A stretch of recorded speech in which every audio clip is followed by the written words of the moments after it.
Entonces, como les decía, las cimentaciones va a depender del tipo de suelo y de la carga de nuestra estructura. Por ejemplo, no es igual cimentar una casa de 2 pisos que cimentar un hotel de 10 pisos.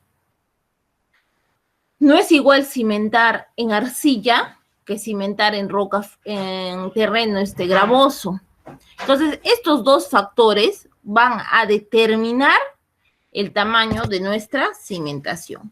Todas las edificaciones tienen cimentación, todas las construcciones, los edificios, los puentes, los reservorios, etcétera, van a tener cimentación. ¿Por qué? Porque nosotros no hacemos estructuras que vuelen. Nosotros hacemos estructuras que se apoyan sobre el suelo aparentemente, pero en sí están apoyadas en la cimentación. ¿Qué edificaciones diseñamos nosotros? Las aporticadas, las de muro portante y las mixtas. No se consideran las prefabricadas porque generalmente las prefabricadas, si hacemos puro prefabricado, va a usar uno de estos tipos de cimentación. ¿Cómo se clasifican los cimientos? Acá se van a dar cuenta si hicieron bien o mal su trabajo. A ver, se clasifica por su profundidad, aunque también pueden haber otras clasificaciones, ¿no? Y por su estructura. Por su profundidad vamos a tener los cimientos superficiales, que van a ser los cimientos corridos. ¿Para cuándo se usan los cimientos corridos? Para los muros portantes, es decir, para el sistema confinado. Las zapatas para el sistema aporticado. Vigas de cimentación cuando hay problemas en el terreno y losas de cimentación. Y finalmente vamos a tener los cimientos profundos. ¿Cuáles son los profundos? Los pilotes. Luego vamos a tener por su estructura los cimientos de concreto simple, que van a ser los corridos y las zapatas simples, y finalmente la cimentación, los de concreto armado, que son cimientos que tienen refuerzo. Hablemos ahora de la primera clasificación, cimiento corrido. Como les decía, se usan para cimentar, para apoyar muros. Generalmente los muros generalmente no, los muros portantes confinados. Del sistema confinado, los muros portantes del sistema confinado. Si ustedes se dan cuenta, este es un corte, estamos cortando el muro y lo estamos viendo de manera transversal, ¿no? Entonces vamos a tener aquí el cimiento corrido, que es lo primero que vamos a hacer. Es preparado de concreto ciclopio, de proporción cemento hormigón, puede ser de 1:10 hasta 1:12, dependiendo de la resistencia que necesitemos en el concreto, más de 30% de piedra grande, tamaño máximo 6 pulgadas de diámetro. Entonces, preparamos un concreto simple de proporción 1:10, 1:12, y luego le echamos, le aumentamos 30% de estas piedras grandes que no deben pasar las 6 pulgadas de diámetro. ¿Está bien? Posterior a esto vamos a vaciar el sobrecimiento, que es un concreto ciclopio de proporción cemento, concreto simple de proporción cemento hormigón 1:8, más el 20% de piedra mediana, teniendo en cuenta que la piedra mediana será 3 pulgadas de diámetro. Y ahí ya podremos apoyar nuestro muro. ¿Cuál es el proceso constructivo de este cimiento corrido? Primero que nada, en todas las partidas constructivas haremos el trazo y replanteo. ¿En qué consiste el trazo y replanteo? Consiste, pues, en trazar en el terreno, dibujar en el terreno todos los elementos, pero el trazado consiste en trazar los ejes del terreno, y el replanteo consiste en trazar los elementos, ¿no? Yo trazo los ejes, eje A, eje B, eje 1, eje 2, y luego replanteo trazando mis elementos. Una zapata aquí, una zapata por aquí, una zapata por acá. Ese es el trazado y el replanteo. Luego vendrá la excavación, el perfilado y limpieza de la zanja. ¿Qué es el perfilado y limpieza de la zanja? Muchas veces las excavaciones se hacen de una manera brusca, tosca, a fin de solamente conseguir la profundidad de cimentación buscada. El perfilado consiste en darle verticalidad a las paredes que hemos excavado. Y la limpieza consiste pues en retirar los restos de tierra y que nos quede un vacío, un hueco, por así decirlo, casi perfecto, ¿no? Que pueda recibir nuestra cimentación. Luego colocaremos los fierros para las columnas. Colocamos la primera capa de concreto previo mojado de la zanja. Mojamos la zanja, uno, para que cuando vaciemos el concreto no se levante tierra y se pueda mezclar con el concreto. Y dos, para que no absorba el agua del concreto y lo haga concreto pobre y de baja resistencia, ¿no? Finalmente colocamos las piedras, dejando espacios para que el concreto los cubra. Como dense cuenta que estamos haciendo concreto ciclopio, concreto, piedras de 6 pulgadas. Son más o menos piedras de 15 centímetros, ¿no? Va a ser complicado estarlo tirando las piedras en el concreto. Lo mejor es colocar, vaciar, colocar, vaciar. Finalmente colocamos otra capa de concreto hasta el nivel requerido, dejando en la piedra grande, en la parte superior, piedras que sobresalgan en los lugares donde se va a ubicar el sobrecimiento. ¿A qué se refiere este punto 7? Se refiere exactamente a esta piedrita. Si ustedes se dan cuenta, esta piedrita tiene la mitad en el cimiento y la mitad en el sobrecimiento. Miren, cuando nosotros simulamos, vemos este tipo de cimentación, esa cimentación se debió vaciar de forma monolítica, junta. Pero imagínense, dense cuenta que todo esto es tierra, ¿no? Entonces, si yo encofro esto, y empiezo a vaciar, esto se va a llenar de esta forma y esto va a quedar vacío. No me va a funcionar la estructura. Entonces, para evitar esto, ¿qué hago yo? Primero vacío todo esto. Todito esto lo vacío primero. Y después recién vacío esto.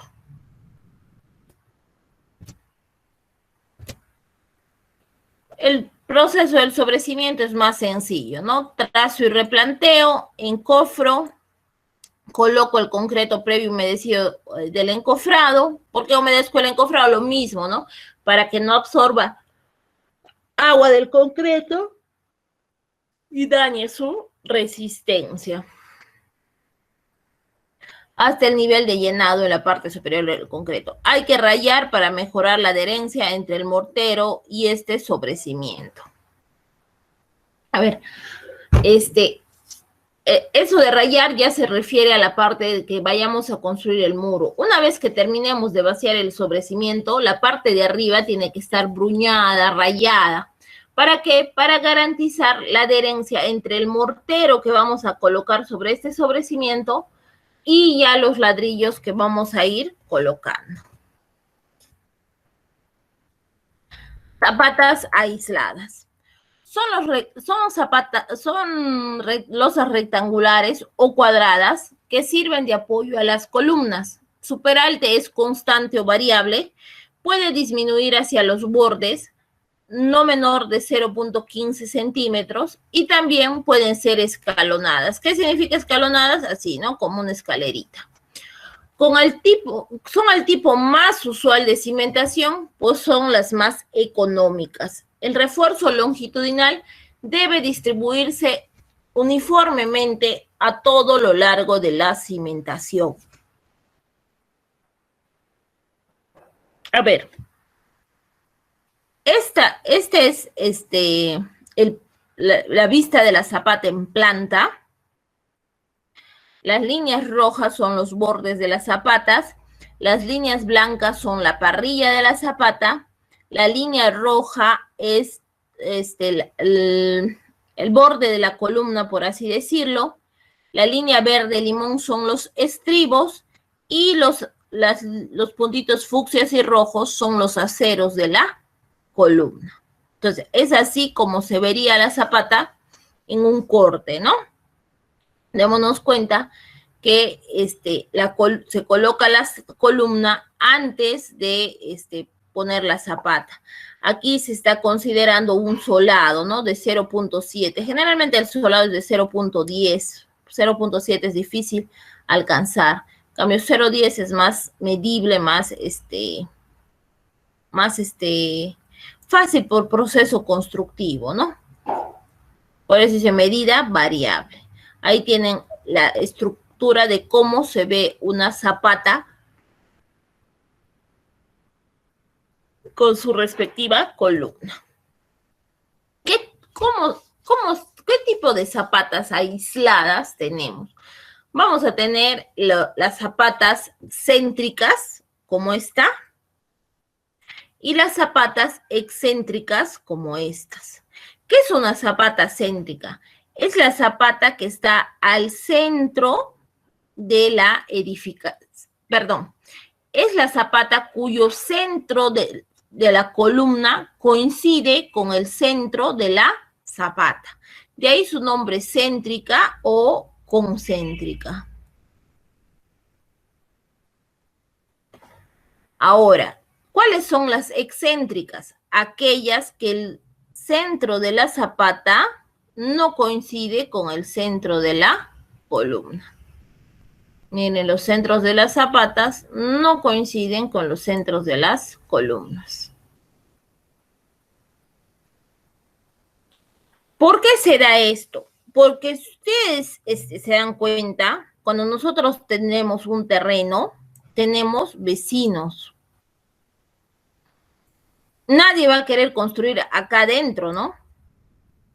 Todos quieren jalar su terreno lo más que se puede al borde. Entonces, acá se van a hacer las zapatas de esta forma.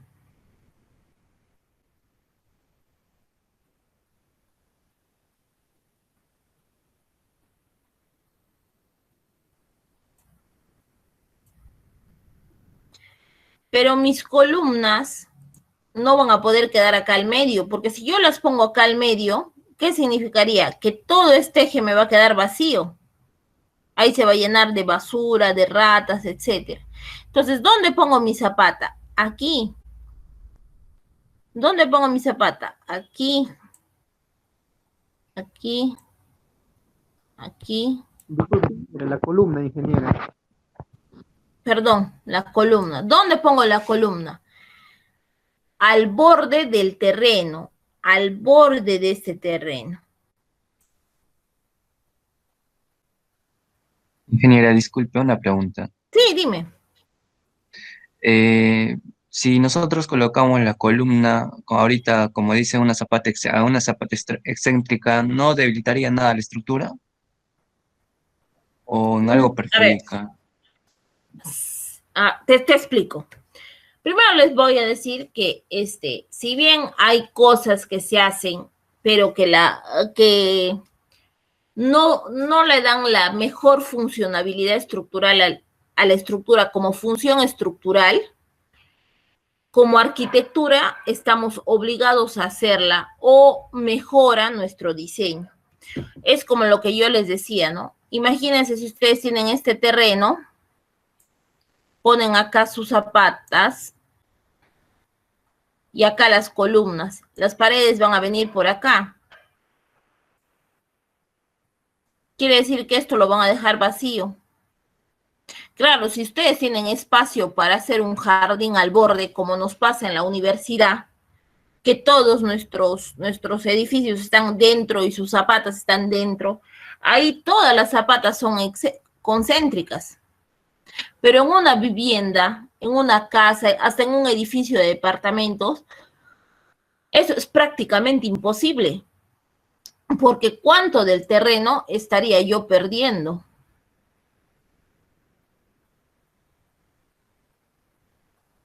En cambio, si hago esto, gano terreno.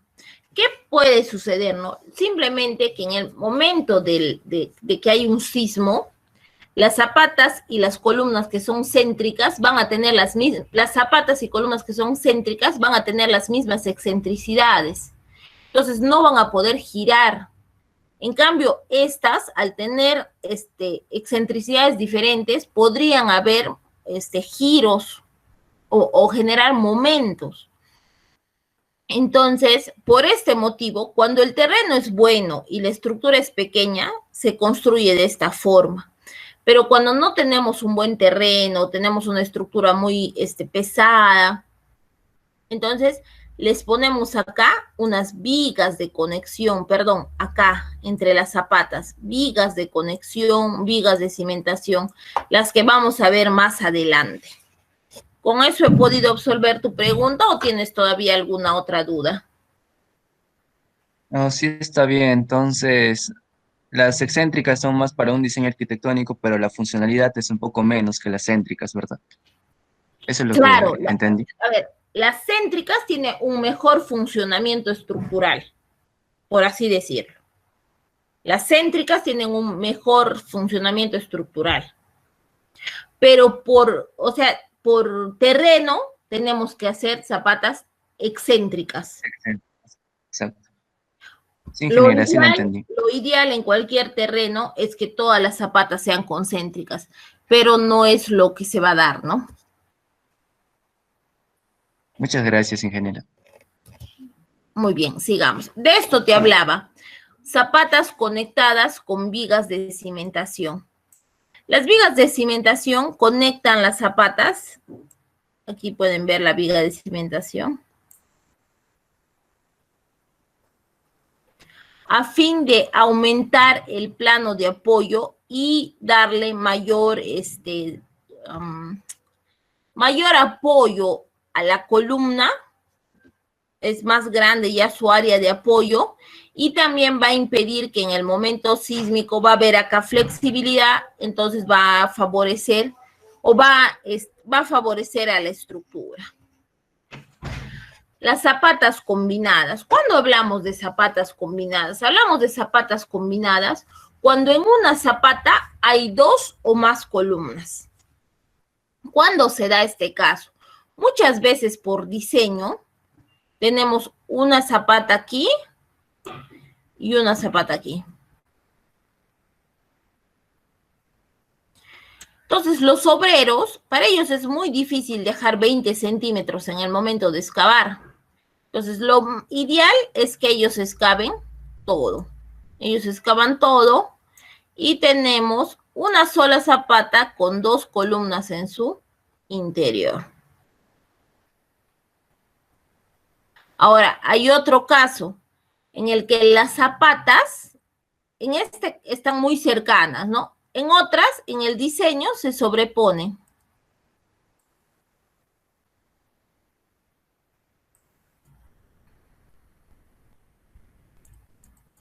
En otras, en el diseño se sobrepone. Entonces, ahí estamos aún más obligados a hacer una zapata combinada. ¿Cuál es el procedimiento constructivo de la zapata? Lo voy a leer y más adelante voy a ir explicando uno por uno. Trazado y replanteo, excavación, perfilado y limpieza de zanja, construcción de solado, trazo para ubicar las columnas, colocamos la parrilla de la zapata, colocamos las armaduras de las columnas y colocamos el concreto en capas, logrando la máxima densidad usando la vibradora. Acá está el trazo y replanteo. Como les decía, el trazo consiste en señalar los ejes y el replanteo en señalar los elementos. El replanteo. Primero ubicamos los ejes de las zapatas con ayuda de las balizas, el trazo de la zapata con criterio de trazos, es decir, paralelas y perpendiculares, marcamos con yeso, usamos herramientas como wincha, cordel, plomada, etcétera. Y antes de empezar la actividad, habremos pensado cómo deberíamos trabajar para obtener la mejor productividad. Las balizas son estos, chicos, estos tipos de caballetes. Nos ayudan a poder guiar nuestros ejes. Ahora procederíamos a la excavación. Ahí pueden ver en la fotografía los vacíos de la excavación. Una vez marcada la zapata, se procede a hacer la excavación. La excavación se realiza ya sea en forma manual o con equipos. La excavación se realiza hasta el nivel del fondo de la cimentación, el cual deberíamos de controlar. Si la excavación se realizara en forma manual, habrá que determinar las cuadrillas para terminar dentro del plazo programado. Una cuadrilla básica está conformada por un peón y siendo su herramienta básica un pico y una lampa. Como referencia, la productividad de una cuadrilla básica, es decir, de un peón, será de 2.5 a 3 metros cúbicos por día de excavación. Mientras que si usáramos maquinaria, es decir, una retroexcavadora, esta productividad sería entre 200 y 200 metros cúbicos por día. En el caso de que el suelo no sea muy estable, hay que hacer un plan de seguridad. Como en toda actividad, siempre antes de empezar, habrá que planificar para obtener la máxima productividad. Quiero hablar de esto. A ver, chicos, cuando uno ve experiencia en seguridad en obra, si haríamos una tesis, un estudio sobre los accidentes que se dan en la obra, hay más accidentes que suceden cuando se trabaja a altura. O sea, se caen del andamio, caen cosas del andamio sobre personas que están caminando debajo. Esos accidentes hay en mayor cantidad. Sin embargo, los accidentes que suceden cuando se está haciendo excavaciones, como son los devenimientos de terreno, obreros enterrados, tienen efectos más catastróficos. ¿A qué me refiero con efectos más catastróficos? Me refiero a que generalmente cuando se da ese tipo de accidentes, el obrero fallece o puede quedar paralítico o perder algún miembro. ¿Por qué? Porque la fuerza de la tierra es incontrolable en ese momento, ¿no? Si ustedes tratan de revisar accidentes en obra, van a ver que se han dado muchos accidentes a causa en la ejecución de excavaciones. ¿Por qué? Porque la tierra que ha estado estable durante miles de años, nosotros lo empezamos a escarbar y le generamos una inestabilidad. Esto se da también en excavaciones profundas, ¿no? Cuando uno excava zapatas, pues está excavando 70 metros, 70 centímetros, 1,20 m, 1,60 m de profundidad. Pero imagínense cuando excavamos sótanos de 3,20 metros, de 3,40 metros de profundidad. Entonces, ¿cuánto puede estar en riesgo el obrero? Entonces, para un ingeniero civil, antes de pensar en la rapidez de la ejecución de la obra, en lo que tenemos que plantearnos para ejecutar la obra, hay que pensar en nuestra seguridad en la obra. Porque la misma ley, el mismo reglamento señala que los responsables de la seguridad en la obra son el residente y el supervisor. Entonces, chicos, es muy difícil cuando uno tiene accidentes en la obra, es complicado. Entonces, una de las partidas que necesita más control en cuanto a seguridad es la partida de excavaciones. No sé si tengan alguna consulta, alguna duda. Ingeniero, buenos días. Sí, buenos días. Escuché hablar sobre rendimiento y quisiera saber ¿Cómo ¿Qué se es el puede calcular? rendimiento?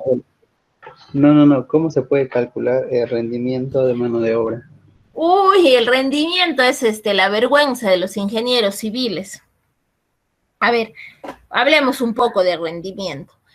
El rendimiento es el factor que indica la cantidad de metrado que puede efectuar una cuadrilla de una determinada partida en una hora hombre.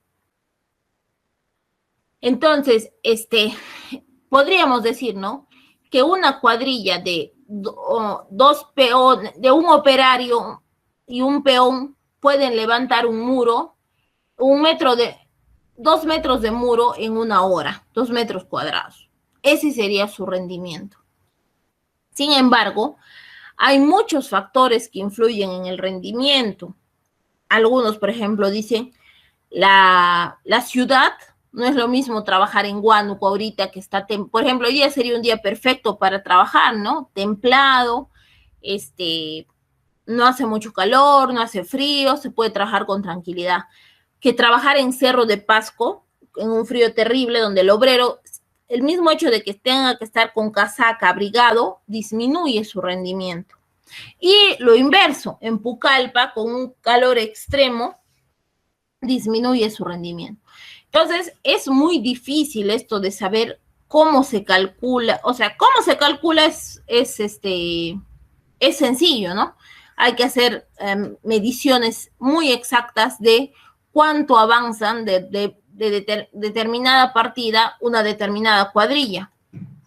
Entonces, ustedes se preguntarán, entonces, ingeniera, ¿cómo hacemos presupuestos? ¿De dónde sale ese rendimiento? Tenemos un rendimiento muy antiguo de Capeco, del año 80, que es un rendimiento para la ciudad de Lima, pero este rendimiento se ha generalizado para todas las ciudades del Perú. Todas las ciudades usamos este rendimiento. Yo he tratado de elaborar un par de tesis sobre rendimiento, pero verdaderamente no han llegado a buen puerto. No han llegado a buen puerto, no he podido concluir la tesis. ¿Por qué? Porque hay que hacer mediciones precisas, muy dedicadas, no debes cambiar el obrero, no debe cambiar la partida, entonces es bastante complicado. Como definición, sí, ¿no? El rendimiento es la cantidad de partida que puede ejecutar una determinada cuadrilla en una hora hombre. Eso es la definición de rendimiento. No sé si quieras repreguntar o decir algo más. No, ingeniera, hasta ahí está bien. Gracias. Muy bien. Entonces, posterior a la excavación, vamos a hacer el perfilado y limpieza de zanjas. Hace un momento les había explicado y acá se puede observar mejor. Si se dan cuenta, miren esta pared. Esta aún no ha sido perfilada. Y miren esta pared. Es totalmente vertical. Hasta parece que hubiera sido, ¿cómo le podríamos decir? Parece que hubiera sido, tarrajeada, ¿no? Porque está totalmente vertical. Entonces, este es el perfilado de la zanja. Y ahí está la limpieza, está lista para recibir concreto. Luego procederemos a la construcción del solado. La foto no es buena, pero acá en los bordes pueden darse cuenta que tiene ya concreto. Se coloca la parrilla de la zapata. Acá está la parrilla de la zapata. Y acá pueden observar los dados de los que ya habíamos hablado en la primera parte del curso. ¿Qué son dados de concreto? Son, como su nombre lo dice, paralelepípedos. Acá está la forma como se hacen dados. Esta es la forma en que se elaboran los dados. Son paralelepípedos que se ponen debajo de la parrilla de la zapata para recibir la columna, ¿no? ¿Cuál es su función? Darle altura a la parrilla de la zapata a fin de garantizar el recubrimiento del acero. Se colocan las armaduras de la columna. Acá pueden ver las armaduras de las columnas. Miren cómo se está izando la columna. Hay obreros sosteniendo y acá hay obreros izando la columna. Y acá está la parrilla de la zapata. Si se dan cuenta en esta fotografía, podemos ver una viga de conexión. Colocamos el concreto en capas de 30 centímetros cada capa. Vamos vibrando cada capa que colocamos. Entonces, ya habiendo visto las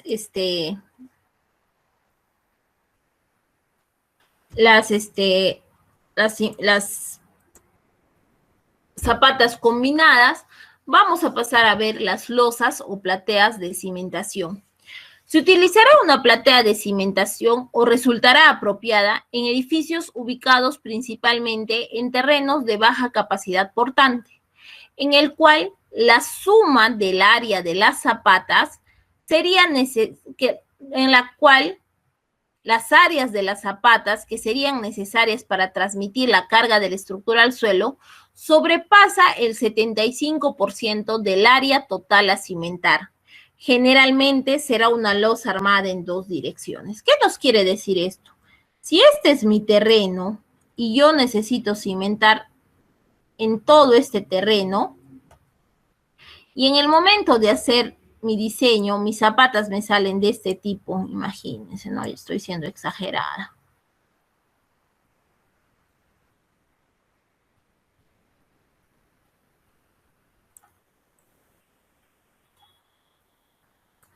Esta área de las zapatas me sale mayor al 75% del área del terreno. Entonces, para no hacer esto, porque va a ser un trabajo más complicado, yo voy a hacer toda una losa o platea de cimentación. Ahí pueden ver una imagen. Ahí pueden ver, miren, todo está cimentado, ¿no? Todo está cimentado. ¿Cuál es el procedimiento constructivo? Compactamos el suelo de fundación o suelo natural. Preparamos la base con tierra de buena calidad, no deformable y de alta calidad, que tenga un buen soporte. Es necesario compactar 20 centímetros de espesor, es decir, cada 20 vamos a ir compactando. Construiremos un solado de espesor de 10 centímetros para facilitar el trazo de los elementos. Habilitamos y armamos la parrilla de acero. Se puede incrementar la productividad si se emplean mallas electrosoldadas. Habilitamos y armamos los dowels. Acá pueden ver los dowels. Ahorita les voy a explicar qué son los dowels. Habilitamos y armamos los encofrados de los costados laterales. Acá están viendo el encofrado lateral. Y finalmente preparo y coloco el concreto 210. ¿Qué es un dowel? No sé si en la parte anterior del curso pudimos ver lo que era un dowel. Un dowel es un acero que se coloca en la zapata o en la cimentación cuando no está listo el castillo de la columna o cuando en el momento de vaciar la cimentación lo podemos dañar. Por ejemplo, ¿no? Si nosotros acá pondríamos nuestras columnas, miren, todas las columnas que tendríamos que poner, tardaríamos, podría dañarse el acero de la columna, tanto por las cargas de viento, por los golpes que le podría dar las carretillas, etcétera. Entonces, colocamos estos aceros y luego de vaciar la parrilla, la cimentación, vamos a amarrar nuestras columnas a esos aceros. Tiene que tener un traslape aproximado de 60 centímetros. ¿Cuál es el problema con el dowel? Si bien como proceso constructivo es muy bueno porque favorece el funcionamiento de la columna, como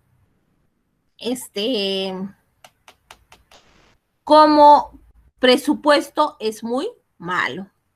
¿Por qué?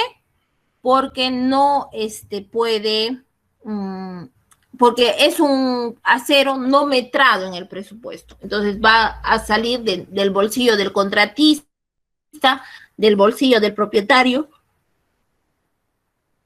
y va a encarecer la construcción. Ahora sí hablemos de manera muy general de lo que son las cimentaciones profundas o los pilotes. Ingeniera, disculpe. Sí, dime. En el caso anterior, cuando se hacen losas de cimentación, ¿cómo quedaríamos en ese caso con el tema del solado? ¿En qué sentido? Es cierto que el solado nos permite pues, que mantenga la horizontalidad y no Ajá, se contamine el concreto al momento de vaciado. Pero claro. esto, al ser una losa de cimentación completa, ¿el solado se va a realizar Sí, acá o no? estaba, mira, ahí puedes ver en la lámina el procedimiento 3. Acá está el procedimiento 3. Dice, se construye un solado de espesor de 0,10 para facilitar el trazo de los elementos estructurales. Ya respecto a eso, va a tener la misma dimensión que la losa en total. Claro, exacto, la misma dimensión de la losa. Ok, ingeniero. Y acá pueden ver los dados de concreto también que están colocados, ¿verdad?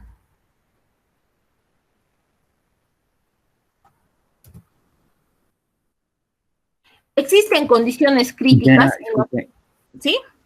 ingeniera, disculpe, una consulta. En Sí. el caso de las mallas electrosoldadas, ¿cómo es el proceso? Tengo entendido que el acero usado en la construcción, el normal, no recuerdo el código ACTM, 616, creo que no recuerdo. La cosa es que lo que usamos normalmente no es soldable. ¿Y, y cómo es así? O sea, ¿se A ver, suelda o no se suelda? el acero no debe ser soldado, pierde sus características fundamentales, ¿no? ¿Por qué? Porque en el momento de la soldadura le generas una rótula plástica. Sin embargo, para la cimentación se permite que puedan hacer mallas electrosoldadas. ¿Por qué? Para garantizar la unión de la bidireccionalidad de la losa, siempre y cuando estos cumplan con la normativa ACTM y la normativa de DWS, creo que es de la Sociedad de Soldaduras de Estados Unidos. Siempre que se cumplan esos dos, vamos a poder electrosoldar cuando hagamos mallas. Pero, por ejemplo, no podemos soldar, pues cuando hacemos columnas, vigas, losas, no podemos soldar.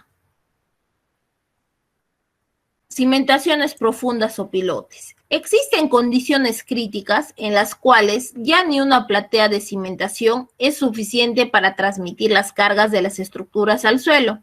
En estos casos es necesario usar pilotes. Ahí tienen el gráfico del pilote de Frank. Y cómo se pone el pilote y se va hincando y va alcanzando mayores profundidades. Tienen una imagen de los pilotes. Equipo para la excavación en material blando. Dense cuenta, miren, ¿por qué se está usando el pilote? ¿No? Es un lodo donde se va a cimentar. Se observan las cuchillas para remover el material y el balde en que se acumula para extraerlo a la superficie. Equipo para la perforación en material duro, previsto de cuchillas de carburo de tungsteno, ¿no? ¿Para qué? Es una helicoidal que va a entrar a excavar para colocar el pilote. Colocación de refuerzo para el pilar, utilizando grúas auxiliares. Colocación de concreto y recuperación de lodo de bentonita. Ahí tienen ya los pilotes para que ahí pueda amarrarse la estructura y colocar la cimentación. Muy bien, chicos, la clase va a ser hasta aquí. Nos vemos la siguiente clase.